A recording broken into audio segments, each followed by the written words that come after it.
नमस्कार साथियों। और आज हम एक नई पोएम पढ़ने जा रहे हैं जिसका नाम है रेन ऑन द रूफ। साथियों, जब भी हम इंग्लिश में या कभी भी लिटरेचर के अंदर कोई भी ऐसी पोएम पढ़ते हैं जिसका जो नेचर से रिलेटेड होती है, तो नेचर से जुड़ी हुई चीज़ों को हम जो है एक रोमांटिक बोलते हैं। ये रोमांटिसिज्म आप जब अगली बड़ी क्लासेस में आओगे तो आपको पता लगेगा कि ये रोमांटिसिज्म होता क्या है। ठीक है, सॉरी, एक्चुअली जुकाम है तो इस वजह से हो सकता है आपको ये आवाज़ कई बार सुनाई दे, so I am sorry for that. और सॉरी। अब आप देखो कि यहाँ पर जो जो जो पोएट है कोर्ट्स कीनी, ये बताना चाहते हैं कि अच्छा, बैक टू बैक हमने जो भी पोएम्स पढ़ी है, लाइक जो हमने लास्ट पोएम पढ़ी थी उसके अंदर भी जो पोएट है था वो मिस्टर डब्ल्यू बी येट्स, वो अपने बचपन की यादों को ताज़ा कर रहे थे। सिमिलरली इसके अंदर भी यही है। दैट मीन्स कि हम जिस उम्र में इन पोएम्स को पढ़ रहे हैं, राइट, तो पोएट भी उसी उम्र में वापस आना चाहता है, वो उसी वर्ष में वापस आना चाहते हैं जिस वर्ष में हम अभी इसको पढ़ रहे हैं। ठीक है, तो पिछली पोएम हमने शांति के ऊपर बात की थी, आज हम बात करें रेन्स के ऊपर। और कमेंट में ज़रूर बताना कि किस किस को रेन्स बहुत पसंद है। मुझे पर्सनली बहुत पसंद है। और जैसे ही मैं ब्लैक क्लाउड्स को देखता हूँ मेरा मन एकदम मोर की तरह हो जाता है और मैं बस मन करता है मैं छत पे चला जाऊँ और नाचना शुरू कर दूँ। और I just wait very eagerly for the rain to come down. तो अभी देखो यहाँ पे कहता है कि when sky is covered with dark clouds and it starts raining, have you ever listen to the patter of soft rain on the roof. तो कहता है कि आपने कभी इनके पैटर्स को सुना है? जो पैटर मतलब जो टिप टिप की बूंदें होती हैं, पट पट पट ऐसे करके बोलते हैं वो। What thoughts flash through your minds as you heard this melody of nature। कहते हैं कि जब आप इस नेचर के संगीत को सुनते हो तो आपके मन में वो क्या जो विचार चलने लग जाते हैं, कौन से विचार जो सबसे पहले आते हैं आपके मन में। Read the poem to find out the poet dreamed while listening to the rain. कि चलो पढ़ते हैं और पता लगाते हैं कि जब जो पोएट है उसको पढ़ने के जब ये रेन हो रही है तो वो क्या सोच रहा है उसके बारे में। ठीक है, वो क्या मतलब क्या कल्पना क्या कर रहा है वो। कहता है व्हेन द ह्यूमिड शैडो होर। ह्यूमिड का शैडो मतलब कहता है जिसके अंदर शैडो मतलब ये आपके क्लाउड्स हैं, दीज आर क्लाउड्स। ठीक है, the shadow is a cloud sorry. और ह्यूमिड मतलब of having some wet into it. जाहिर सी बात है जो नमी है उनके अंदर, बादलों के अंदर, वो ये लेके चल रहे हैं। ठीक है सॉरी। तो कहता है कि जब ऐसे बादल आते हैं, मतलब बारिश वाले बादल, होवर मतलब मंडराना। कहता है जब ऐसे बारिश वाले बादल मंडराते हैं ऑल ओवर द स्टारिस्फेयर। अब व्हाट इज़ द स्टारिस्फेयर? ये देखिए, ये हमारी धरती है। ठीक है, और ये जहाँ तक हमारी नज़र जाती है हमें आसमान कुछ इस तरीके से दिखाई देता है। ठीक है, दैट मीन्स हमारी जो नज़र है वो सिर्फ यहाँ तक दिखाई देती है। तो यहाँ से लेके यहाँ तक अगर हम रात को देखते हैं तो हमें सिर्फ स्टार्स दिखाई देते हैं। सिमिलरली वो यहाँ पे ये बताना चाहता है कि जहाँ कहीं पे भी उसकी नज़र जाती है वहाँ हर जगह सिर्फ और सिर्फ वो काले बादल नज़र आ रहे हैं। ठीक है, तो जो स्टारिस्फेयर है उसका मतलब ये है कि जहाँ तक भी निगाह जाती है वहाँ पर हर जगह सिर्फ और सिर्फ ये काले काले बादल ही हैं।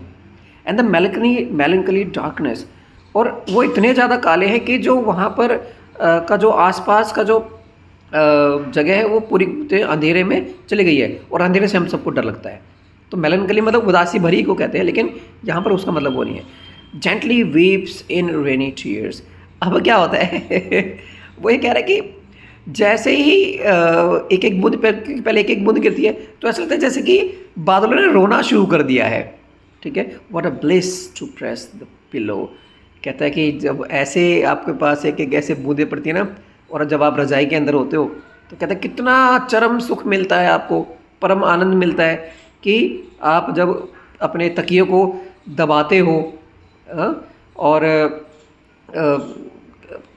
लेटे हैं आप अपने बिस्तर के अंदर of a cottage chamber bed. क्योंकि अभी मैंने बताया कि वो रजाई ओढ़कर जो है बैठा हुआ है। अच्छा, एक बात और बता दूँ कि ये जो पोएट्स हैं, ये मोस्टली जो है इंग्लिश हैं या ठंडे इलाकों में रहते हैं, तो वहाँ पर रेन को इतना अच्छा नहीं मानते, क्योंकि रेन ठंडक लेकर आती है, ठीक है, गीला गीला हो जाता है सब कुछ। लेकिन भारत में बिल्कुल अलग है, यहाँ पर रेन आती है तो खुशहाली लाती है, हरियाली लाती है, और हमें बड़ा मज़ा आता है इसके अंदर भीगने में, नहाने में। लेकिन इनके साथ ऐसा नहीं है, इसलिए रज़ाई में जाके दुबक के बैठ गया जो पोएट है, and lie listening to the patter of the soft rain overhead. और अब वो आवाज़ सुन रहा है जो छप छप पट पट पट की आवाज़ें आ रही हैं, है ना, पिटर पैटर रोम रेन ड्रॉप्स, तो पिटर पैटर रोम रेन ड्रॉप्स, तो वो जो आवाज़ है वो उनको सुन रहा है। कौन है ये? पोएट है। Every tinkle on the shingles, कहते हैं जो भी बूंद गिर रही है, ठीक है, उस टाइल्स पर जो कि ऊपर लगे, जिसको हमारे गांव में खपड़ा बोलते हैं, ठीक है। जो भी यूपी मतलब जिनके भी पुराने मकान रहे होंगे, पहले यही लगाए जाते थे, ये इन टाइल्स को शिंगल्स कहते हैं, ठीक है, जिनसे पहले नीचे घास फूस होता था, उसके ऊपर फिर ये टाइल्स होती थी लेंटर डलने से पहले। तो has an echo in the heart, और ये जो आवाज़ है उसकी ऐसी गूंज है जो मेरे दिल में समा जा रही है। And 1000 dreamy fancies into busy being start. और क्योंकि अक्सर क्या आपने भी देखा होगा कि अगर आप इस बरसते सर्दियों में अगर बारिश आती है और आप रज़ाई में बैठते हो, तो आप वो आवाज़ सुनते सुनते सो जाते हो, और सो जाते हो तो फिर क्या होता है कि आपको ड्रीम्स आने शुरू हो जाते हैं, जैसा कि पोएट के साथ हो रहा है। And in thousands recollections weave their air threads into roof. अब होता क्या है कि मतलब हजारों हजार उसको यादें लग जाती हैं, क्योंकि अभी तो जो पोएट है वो अपने बचपन को याद कर रहा है कि बचपन में मम्मी भी आती हैं फिर, और बचपन में बहुत सारी यादें आती हैं। वो यादें ऐसी बुन रही हैं जैसे कि मानो कि आप हथकरघे के एक हैंडलूम में गए हो, जहाँ पर कि वो बहुत सारे धागे दिख रहे हो, ठीक है, वो आपस में कैसे बुनते चले जा रहे हैं। As I listen to patter of the rain upon the roof. और ये सब मैं सबकी परिकल्पना कर रहा हूँ जब मैं उसकी आवाज़ को सुन रहा हूँ। Now in memory comes my mother. और मैंने अभी आपको बोला अब उसकी मम्मी आ गई, क्योंकि माँ एक ऐसा हिस्सा है हमारे बचपन का जो कभी माँ के बिना पूरा नहीं हो सकता, अधूरा है। तो आई एम सॉरी टू से, लेकिन कितने अभागे हैं वो बच्चे जिनके दामन में माँ का आंचल नहीं होता, है ना, बड़ा दुख है उनके लिए। तो आई एम सॉरी फॉर दैट। अब तो now in memory comes my mother as she used in years agone to regard the darling dreamers ere she left them till the dawn। कहता कि अब क्योंकि अब तो नहीं है माँ मेरी, इसलिए मैं माँ को याद कर रहा हूँ कि काफ़ी साल जो है हो गए उनको गए हुए, ठीक है। और अब देखो कि जब वो उनके जाने से पहले, ठीक है, कहता है टिल डॉन, तो आपको पता है कि सुबह सूर्योदय होने से पहले जो उजाला हो जाता है उसको हम डॉन कहते हैं, ठीक है।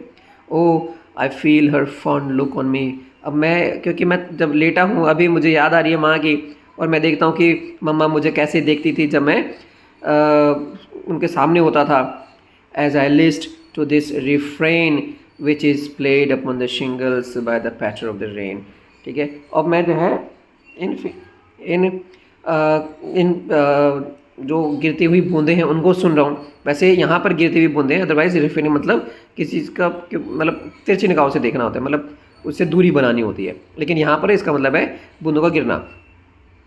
और विच इज़ प्लेड, अब क्योंकि जो संगीत है उस रेन का, उन रेन ड्रॉप्स का, ये उस पोएट को बहुत अच्छा लग रहा है। और ख़ास तौर से जब वो बिस्तर में लेटा हुआ है, और क्योंकि बिस्तर में लेटा है तो सिर्फ और सिर्फ आंखें मूंद के अपने पुराने चीज़ों को याद कर रहा है, माँ को याद कर रहा है, और साथ ही वो उस नेचर के जो म्यूज़िक है उसको वो उसके साथ अपना ताना बाना बुन रहा है। तो आई होप आपको ये पोएम पसंद आई होगी, आपको एक्सप्लेनेशन पसंद आया होगा। अगर आया है तो ज़रूर सब्सक्राइब कीजिएगा, कमेंट करना बिल्कुल मत भूलिएगा। सो फॉर दिस मैं आपको पहले से थैंक यू बोल देता हूँ। थैंक्स अ लॉट, अब ये तक आप बने रहें, धन्यवाद।